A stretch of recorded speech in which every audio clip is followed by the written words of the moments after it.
آپ کو بتائیں، عالمی مالیاتی فنڈ IMF نے پیٹرول سبسڈی سے متعلق کہا ہے کہ پاکستانی حکام نے سبسڈی کے اعلان سے قبل ہم سے مشاورت نہیں کی۔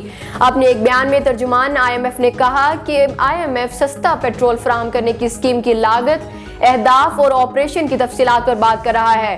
انہوں نے کہا کہ سستا پیٹرول اسکیم میں فراڈ کو روکنے اور اس میں ہونے والے نقصان کو پورا کرنے پر پاکستانی حکام سے بات کریں گے۔ مستحقین اور ضرورت مندوں کی مدد کے لیے براہ راست کیش کی فراہمی کفالت کا بہترین طریقہ ہے۔ خیال رہے کہ کچھ روز قبل وزیر مملکت برائے پیٹرولیم مصدق ملک نے کہا تھا کہ حکومت نے غریب کے لیے پیٹرول کی قیمت کم کرنے کا فیصلہ کیا ہے، جس کے تحت موٹر سائیکل سواروں کو فی لیٹر پیٹرول 100 روپے تک کا ریلیف دیا جائے گا۔ لاہور میں نان بائی ایسوسی ایشن نے روٹی کی قیمت 15 روپے سے بڑھا کر 25 روپے کرنے کا اعلان کر دیا۔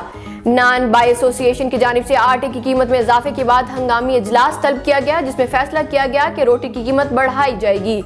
نان بائی ایسوسی ایشن کے مطابق آٹا مہنگا ہو چکا ہے، اسی لیے روٹی مہنگی کرنا مجبوری ہے۔ انہوں نے کہا کہ اگر تندور مالکان کو آٹا فری دیا جائے تو قیمت کم کر سکتے ہیں۔ جمعرات یا جمعہ کو ہر صورت قیمت بڑھا دیں گے۔ 24 مارچ بروز جمعۃ المبارک کو تمام سرکاری اور کمرشل بینکس عوامی لین دین کے لیے بند رہیں گے۔ اسٹیٹ بینک کی جانب سے جاری بیان میں کہا گیا کہ رواں برس یکم رمضان المبارک 23 مارچ کے روز ہونے کا امکان ہے، جو کہ پہلے ہی یوم پاکستان کی عام تعطیل ہے۔ زکوٰۃ کی کٹوتی کے لیے 24 مارچ جمعۃ المبارک کے روز تمام بینکوں میں عوامی لین دین نہیں کیا جائے گا۔ بیان کے مطابق 24 مارچ کو تمام DFIs اور MFBs کے ملازمین نارمل کاروباری دن کی طرح اپنے فرائض سر انجام دیں گے اور صرف عوامی لین دین بند ہوگا۔